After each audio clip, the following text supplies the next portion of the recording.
Back in 1939, a Canadian standing committee held a remarkable discussion between Graham Ford and Gerry McGeer, and what they talked about still matters today because it explains in simple terms how money is actually created in our system. And here's the part that a lot of people don't realise. All money is created as debt. That means every pound, every dollar, every euro comes into existence because the banks lend it with interest. So from the very first moment that money is created, there's already more debt than there is money in the system. Now think what that means for the rest of us. If money only exists as debt, then governments, businesses, and ordinary people must keep borrowing just to keep the system going. And when governments borrow, how do they pay it back? Higher taxes, which is why taxes never fall.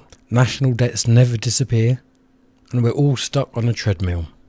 This isn't some modern theory or conspiracy claim. What you're about to hear is a historical record, an official conversation from 1939. Now, this isn't the actual recording. This is a video that Terry Hand has put together, and I will leave a link to his YouTube channel in the video description.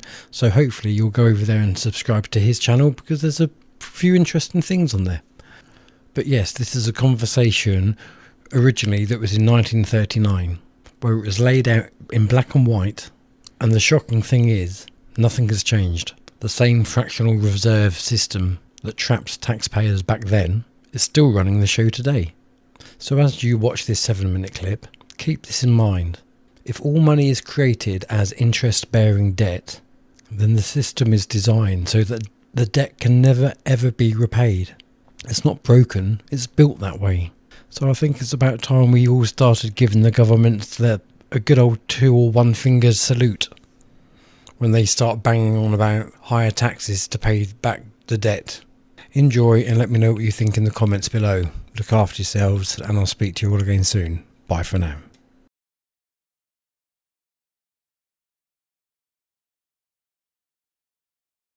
In 1939, a standing committee on banking and commerce took place in the Canadian House of Commons.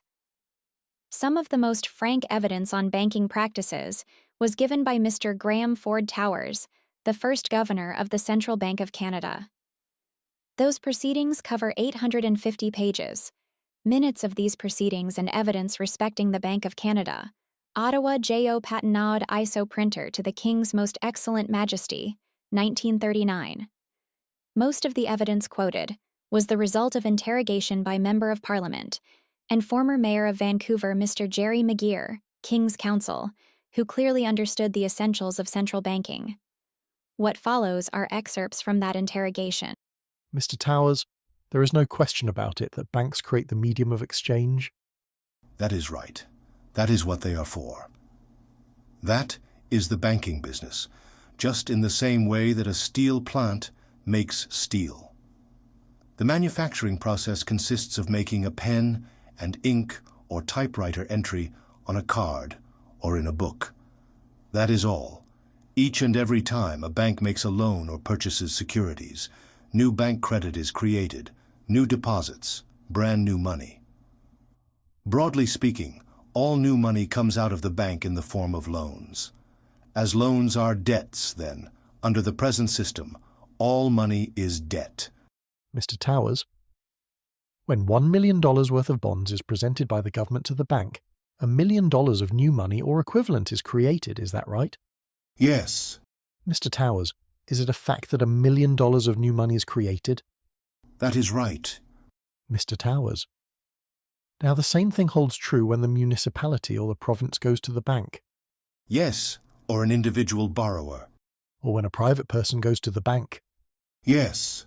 Mr. Towers, when I borrow $100 from the bank as a private citizen, the bank makes a bookkeeping entry, and there is a $100 increase in the deposits of the bank, in the total deposits of the bank? Yes. Mr. Towers, when you allow the merchant banking system to issue bank deposits which, with the practice of using the checks as we have in vogue today, constitutes the medium of exchange upon which I believe 95% of our public and private business is transacted, You virtually allow the banks to issue an effective substitute for money, do you not? The bank deposits are actually money in that sense. Yes. Mr. Towers, in that sense they are actual money, but as a matter of fact they are not actual money, but are credit bookkeeping accounts, which are used as a substitute for money. Yes. Mr. Towers, then we authorize a substitute for money? Yes. I think that is a fair statement of banking. Mr. Towers, 12% of the money in use in Canada is issued by the government through the Mint and the Central Bank of Canada, and 88% is issued by the merchant banks on the reserves issued by the Bank of Canada. Yes.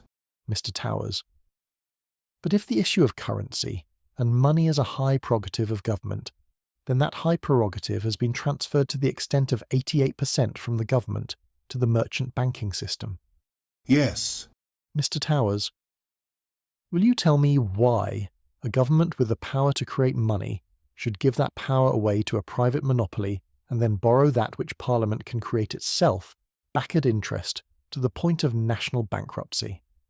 If Parliament wants to change the form of operating the banking system, then certainly that is within the power of Parliament. Mr. Towers, so far as war is concerned, to defend the integrity of the nation, there will be no difficulty raising the means of financing whatever those requirements may be. The limit of the possibilities depends on men and materials. Mr. Towers, and where you have an abundance of men and materials, you have no difficulty under our present banking system in putting forth the medium of exchange that is necessary to put men and materials to work in the defence of the realm. That is right. Mr. Towers, would you admit that anything physically possible and desirable can be made financially possible? Certainly. We have been constantly warned through the centuries by many prominent and learned men and women of the dire consequences we will experience if we allow private banking monopolies the power to create our money supply and system of credit. Here are some of those warnings.